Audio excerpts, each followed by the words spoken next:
Friends நேர்களுக்கு வணக்கம். நம்ம கிரிக்கெட் பற்றியும் ஐபிஎல் பற்றி நிறைய விஷயங்கள் தொடர்ந்து பார்த்துட்டே தான் இருக்கும். அதிலும் ரீசெண்டாக வந்து ஐபிஎல் பற்றி நிறைய வீடியோஸ் போட்டு தான் இருந்தோம். ரீசெண்டாக நான் போட்ட வீடியோஸில் நிறைய பேர் வந்து தம்ப்நெயில் மட்டும் பார்த்துட்டு கீழே வந்து கமெண்ட் பண்ணுறாங்கன்னு சொல்லிட்டு நிறைய பேர் கேட்டுட்டு இருக்காங்க. இன்னும் சில பேர் வந்து தம்ப்நெயில் மட்டும் பார்த்துட்டு வந்து நேரடியாகவே கேட்குறாங்க. ஸோ ஏன் இப்படிலாம் தம்ப்நெயில் போடுறீங்க அப்படின்னு.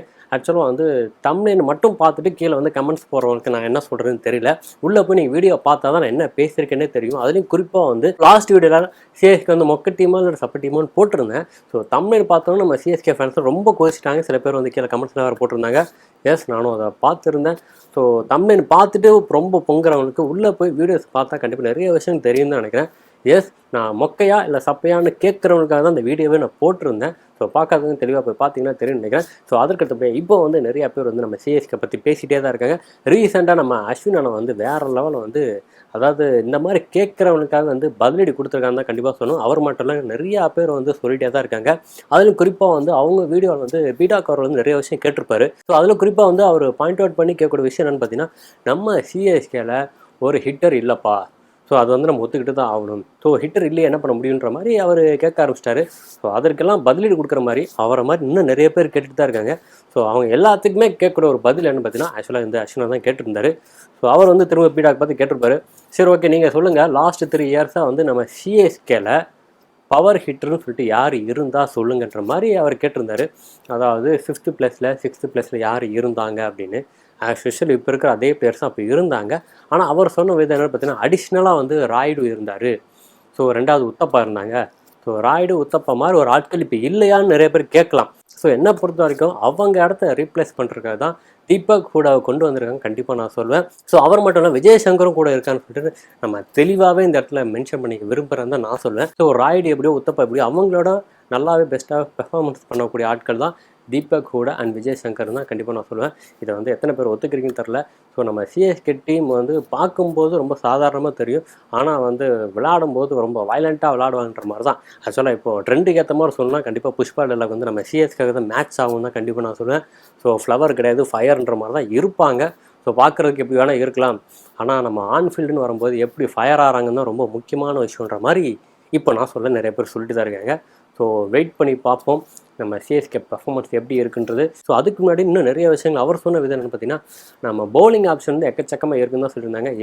அதை பற்றி நம்ம இந்த வீடியோவில் வந்து டீட்டெயிலாகவே பார்க்க போகிறோம். நம்ம பவுலிங் ஆப்ஷன் அப்படின்னு பார்த்தோன்னா, ஓப்பனிங் எடுத்தோன்னா நிறையா பேர் வந்து பதிரனை விட்டுருப்பா, பதிரனை தவிர அவர் யார் இருக்காங்கன்ற மாதிரி எல்லாருமே கேட்டுட்டு இருக்காங்க. ஸோ அதற்கு தான் வந்து அஸ்வின் அண்ணாவும் ஒரு பதில் சொல்லியிருந்தார். Nathan Ellis. ஸோ அவரை பற்றி நிறையா விஷயங்கள் வந்து சொல்லிட்டு இருந்தார். ஒரு அண்டர் எஸ்டிமேட் பண்ண ஒரு பிளேயர்னால் கண்டிப்பாக வந்து நம்ம அவரை சொல்லி தான் ஆகணுன்ற மாதிரி அவர் பேசிகிட்டு இருந்தார். அதுவும் குறிப்பாக வந்து ஒரு பவுலர், அதுவும் ஃபேஸ் பவுலர்னு அப்படின்னா ரொம்ப ஜெய்ஜாண்டிக்காக பயங்கரமான ஆளாக இருக்குன்ற மாதிரிலாம் கிடையாது. ஸோ அவர் வந்து பார்க்குறது வந்து சாம் கரன் மாதிரி தான் இருப்பார். ஆக்சுவலாக வந்து அவரை சொல்லலை, இதை நான் சொல்கிறேன். ஆனால் அவருக்குள்ள அந்த ஆக்ரோஷம் அதிகமாக இருக்குது. ஆனால் அவருக்கு வந்து பிளேயிங் லெவலில் இடம் கிடைக்குமா நம்ம வெயிட் பண்ணி தான் பார்க்கணும். இருந்தாலும் பேக்கப் பிளேயரும் அந்த அளவுக்கு ஒரு பவர்ஃபுல்லாக இருக்காங்க அப்படின்னா, ஸோ பிளேயிங் லெவலில் இருக்கிற முக்கியமான பிளேயர்ஸ்லாம் எப்படி இருப்பாங்கன்னு சொல்லிட்டு நம்ம கெஸ் பண்ணி பார்த்தாலே தெரியும் நினைக்கிறேன். அதுவும் குறிப்பாக இன்னும் நிறையா பேர் வந்து கலீல் அகமது வந்து அதை ஏன் வந்து அவரை பற்றி பேசவே மாட்டேன்றாங்கன்னு எனக்கு தெரியல. ஸோ அவரும் அதை மென்ஷன் பண்ணியிருந்தார். ஸோ ஓப்பனிங்கில் வந்து இன் ஸ்விங் அவுட் ஸ்விங் எனக்கு தெரிஞ்சு புவனேஸ்வர் குமார் வந்து எந்த அளவுக்கு பேசப்பட்டால் நமக்கு எல்லாருக்குமே தெரியும். ஸோ அவரை ஃபாலோ பண்ணி தான் வந்து தீபக் ஷஹார் வந்தார்னு சொல்லிட்டு நம்ம பேசிகிட்டு இருந்தோம். ஸோ இவங்க 2 பேர் இடத்தையும் வந்து நிரப்பக்கூடிய ஒரு ஆள்னால் கண்டிப்பாக வந்து நான் வந்து கலீல் அகமது கண்டிப்பாக சொல்லி தான் ஆகணும். அவரோட இன் ஸ்விங் அவுட் ஸ்விங், 2வது அந்த short pitch ball and length ball எல்லாத்துலேயுமே அவர் பெர்ஃபெக்டாக தான் இருப்பார். இதெல்லாம் வந்து இன்னொரு டீமில் அவர் பெர்ஃபெக்டாக பண்ணியிருக்காருன்னா கண்டிப்பாக நம்ம சிஎஸ்கேன்னு வரும்போது கண்டிப்பாக அவரோட பெஸ்ட்டு வந்து கண்டிப்பாக 2025 இருக்கும் தான் இப்போ எல்லாருமே சொல்லிட்டு இருக்காங்க. நம்ம வெயிட் பண்ணி பார்ப்போம். ஸோ இதற்கு அடுத்தபடியாக ஒரு பவுலர் அப்படின்னு சொன்னால் நம்ம அன்சுல் கம்போஜ் சொல்லலாம் அண்டு நாகர்கோட்டி சொல்லலாம். ஸோ நாகர்கோட்டிலாம் வந்து அவர் பேட்டராகவே யூஸ் பண்ணலாம். ஸோ அவர் வந்து சில பேர் வந்து இம்பேக்ட் பிளேயரை கூட கொண்டு வரலான்ற மாதிரி பேசிகிட்டு இருக்காங்க. ஸோ அவர் பேட்டிங் கூட யூஸ் பண்ணலான்னு. ஆக்சுவலாக என்ன பொறுத்த வரைக்கும் இம்பேக்ட் பிளேயர் அப்படின்னா மேக்ஸிமம் வந்து பதிரனை வந்து போலிங் வருவார், பேட்டிங் வந்து சிவன் தூபே வருவார்னா நான் சொல்வேன். இல்லைப்பா அப்படிலாம் கிடையாது, நம்ம எம்எஸ் தோனி வந்து ஃப்ரண்ட்லேயே வரப்போகிறாரு, அதாவது பேட்டிங் ஆர்டரில் ஃப்ரண்ட்லேயே வரப்போகிறாரு அப்படின்னா மேக்ஸிமம் அவர் கூட இம்பேக்ட் பிளேயர்லாம் வரலாம் தான் நானும் சொல்வேன். ஸோ அதை பற்றின ஒப்பீனியனோ கண்டிப்பாக அதையும் வந்து கமெண்ட் செக்ஷனில் மென்ஷன் பண்ணுங்கள். ஏன்னா இப்போ எம்எஸ் தோனி வந்து 1 ரன் வராரு இல்லை 2 ரன் வராருன்னா கண்டிப்பாக வந்து ஸோ அதோட எக்ஸ்பெக்டேஷன் வந்து வேறு லெவலில் இருக்குன்னு சொல்லிட்டு நம்ம எல்லாருக்குமே தெரிஞ்ச விஷயங்கள்லாம். நம்ம ஃபேன்ஸ் எல்லாம் கண்டிப்பாக அதுக்கு தான் வெயிட் பண்ணுவாங்க. ஆனால் என்னதான் இருந்தாலும் எம்எஸ் தோனி வந்து 1 டவுன் 2 டவுனை விட, ஏன்னா அவர் ஸ்டார்டிங்கில் வந்தாருன்னா கொஞ்சம் ஸ்லோவாக ஆட ஆரம்பிச்சிருவாரு. ஸோ அதெல்லாம் சரிப்பட்டு வராது. மேட்ச் முடிய போதா, கடைசி 5 ஓவர் 6 ஓவர் இருக்கா, இல்லாட்டி 8 ஓவர் கூட இருக்கட்டுமே, அந்த டயத்தில் வரணும், அவர் ஃப்ளோவில் விளையாடுன்ற மாதிரி எல்லாருமே பேசிகிட்டு இருக்காங்க. எஸ், அதற்காக தான் எல்லாருமே வெயிட் பண்ணிட்டு இருக்காங்க. திரும்பவும் எல்லாருமே சொல்லக்கூடிய ஒரே விஷயம், எஸ் எம்எஸ் தோனிக்கு வயசு ஆயிடுச்சு, அவரால் வந்து போன வருஷமாக விளையாட முடியாத மாதிரி பேசிகிட்டு இருந்தாங்க. போன வருஷமும் அதுக்கு முந்தின வருஷமும் இதே தான் பேசிக்கிட்டு இருந்தாங்க. அவர் வந்தார், 400 ஸ்ட்ரைக் ரேட்டை விளாண்டாருன்னு தான் உண்மை. ஸோ இந்த வருஷமாக அவர் வாராருன்னா கண்டிப்பாக வந்து 400 இல்லாட்டி 300 தெரில. எப்படி பார்த்தா 200 அபவுன்றது கன்ஃபார்ம் தான். இதை தான் லாஸ்ட் வீடியோ நான் பேசியிருந்தேன், அதை தான் இப்போவும் நான் சொல்லிட்டு இருக்கேன். ஸோ அவர் மேலே ஒரு கான்ஃபிடென்ட் இருக்குது, கண்டிப்பாக வராரு. கண்டிப்பாக சிஎஸ்காக வந்து ஒரு 200+ ஸ்ட்ரைக் ரேட் தான் விளையாடுவார், அதில் எந்த சந்தேகமும் இல்லை. ஸோ தாண்டி வேறு என்னென்ன பிளேயர்ஸ் என்னென்ன ஃபார்ம் பண்ண போகிறாங்கன்னு உங்களுக்கு தெரியும், அதையும் கண்டிப்பாக கமெண்ட் செக்ஷன் மென்ஷன் பண்ணுங்கள். ஸோ அதற்கு அடுத்தபடியாக பேட்டிங்கில் அப்படின்னு சொன்னால் ஓப்பனிங்லேருந்து நம்ம ஆர்டராகவே சொல்லிடலாம். Yes, Devon Conway and Ruturaj. So இந்த 2 பேருமே எந்த மாதிரி பிளேயர்ஸ் நமக்கு எல்லாருக்குமே தெரியும். எந்த ஒரு சுச்சுவேஷனும் வந்து ஒரு மேட்ச் முடிய போதா, இல்லாட்டி இந்த இடத்துல வந்து கியரை சேஞ்ச் பண்ணுமா, டாப் கியரில் போகணுமா, 2 பேருமே வந்து அக்ரெசிவாக விளையாடக்கூடிய பிளேயர்ஸ் தான். ஆனால் ஸ்டார்டிங்கில் நமக்கு தெரியாது, ரன் அடிக்கிற மாதிரியே இருக்காது, ஆனால் ரன்ஸ் அதிகமாக போய்கிட்டே இருக்கும். இதுதான் அவங்க 2 பேரோட ஸ்ட்ரென்த்துன்னு கண்டிப்பாக நம்ம சொல்லி தான் ஆகணும். ஸோ அதற்கு அடுத்தபடியாக 1 டவுனில் ராகுல் திரிபாதிக்கிட்ட எல்லாருமே வந்து நிறைய விஷயங்கள் எதிர்பார்த்துட்டு தான் இருக்காங்க. ஒரு 1 டவுனுக்கு எனக்கு தெரிஞ்சு அவரோட ஒரு சிறந்த ஒரு 1 டவுன் பிளேயர் இந்த டீமில் இருக்க முடியாதுன்னு நான் சொல்கிறேன். நிறைய பேர் ரச்சின் ரவீந்திரா சொல்லிங்க, நான் இன்க்ளூட் ரச்சின் ரவீந்திரா சேர்த்து தான் சொல்கிறேன். ஸோ இதே வந்து ரச்சின் ரவீந்திரா அண்டு திரிபாதி அப்படின்னா கண்டிப்பாக எனக்கே கன்ஃபியூஸ் ஆகும். அந்த ரைட் லெஃப்ட் காம்பினேஷனுக்கு வேணால் வந்து ஒரு லெஃப்ட் பேட்ஸ்மேன் அவுட் ஆனால் ஒரு லெஃப்ட் போகலாம், ஒரு ரைட் அவுட் ஆனால் ரைட் போகலான்ற அந்த மாதிரி வேணால் பேசலாமே தவிர, என்னை பொறுத்தவரைக்கும் ஒரு இந்தியன் பிளேயராக கண்டிப்பாக ராகுல் திரிபாதி பெஸ்ட்டு சான்ஸ் தான் சொல்வேன். ஸோ மறந்துடாதீங்க, நம்ம ராகுல் திரிபாதி வந்து யாருக்கு ரீப்ளேஸ்மெண்ட்டாக வந்ததுன்னு பார்த்தோன்னா நம்ம ரஹானேக்கு ரீப்ளேஸாக தான் வராரு.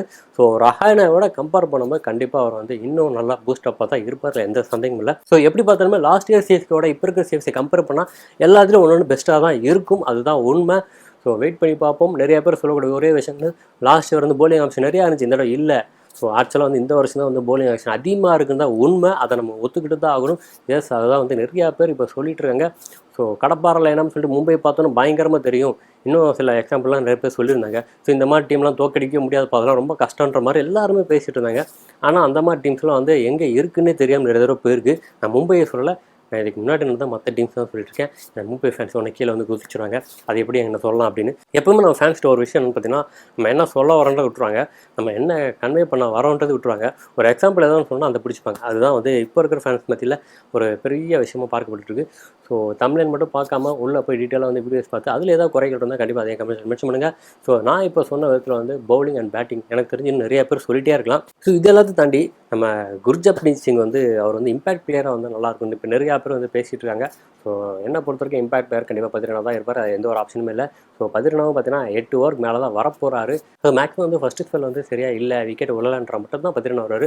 மற்றபடி எப்படி பார்த்தாலும் 12th ஓவருக்கு மேலே தான் வருவார், கண்டினியூஸாக 4 ஓவர் போடுவார். அப்படி இல்லை அப்படின்னா 8th ஓவர், அதாவது பவர் பிளே முடிஞ்ச உடனே கூட வரலாம்.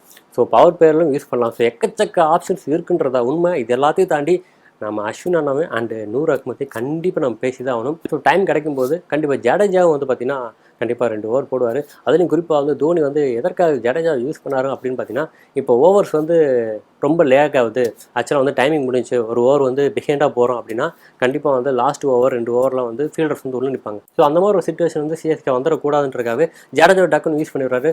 ஸ்பின்னில் ஜடேஜா வருவார், டக்கு ஸ்டிக்கு பக்கத்துலேருந்து டக்குன்னு போட்டு முடிச்சுறாரு. ஸோ 3 ஓவர் போகிற வேண்டிய இடத்துல வந்து அவர் 2 ஓவரில் முடிச்சுடுவார்ன்றதான் உண்மை.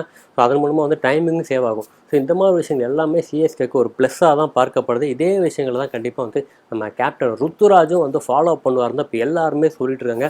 ஸோ ருத்துராஜை பொறுத்த வரைக்கும் ஆப்ஷன்ஸ் அதிகமாக இருக்குது. ஸோ இதில் நிறைய பேர் சொல்லக்கூடிய இன்னொரு விஷயம் என்ன பார்த்தீங்கன்னா, நம்ம ஜென்மி ஓவர் 10, ஸோ அவருக்காக தனியாக வீடியோவே போட்டிருந்தோம். ஸோ டீட்டெயிலாக வந்து அவரை பற்றி பார்த்துருந்தோம்.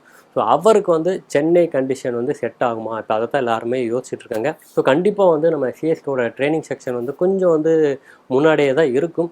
ஸோ ட்ரெயின் அப் பண்ணும்போது அவரை பற்றி எல்லாமே தெரிஞ்சிடும். ஸோ இதெல்லாத்தையும் தாண்டி நிறையா பிளேயர்ஸ் வந்து பேக்கப் இருக்காங்கன்றதுல எந்த சந்தேகமும் இல்லை. தங்களை நிரூபிக்கிறதுக்காக தான் வெயிட் பண்ணிகிட்ருக்காங்க. வெயிட் பண்ணி பார்ப்போம். நம்ம ஐபிஎல் 2025 ஸ்டார்ட் ஆனோடனே பயங்கரமான கிளாஷஸ்லாம் அதிகமாக இருக்குன்றதான் உண்மை. சுவாரஸ்யமான மேட்சஸ் நிறையா வரப்போகுது. ஸோ அடுத்தடுத்து வீடியோஸ் நிறையா கொடுக்குறதுக்காக தான் நான் வெயிட் பண்ணிட்டுருக்கேன். இந்த வீடியோ திரும்ப அடுத்த சந்திக்கிறேன். அது வரை உங்களுக்கு தொடர்பு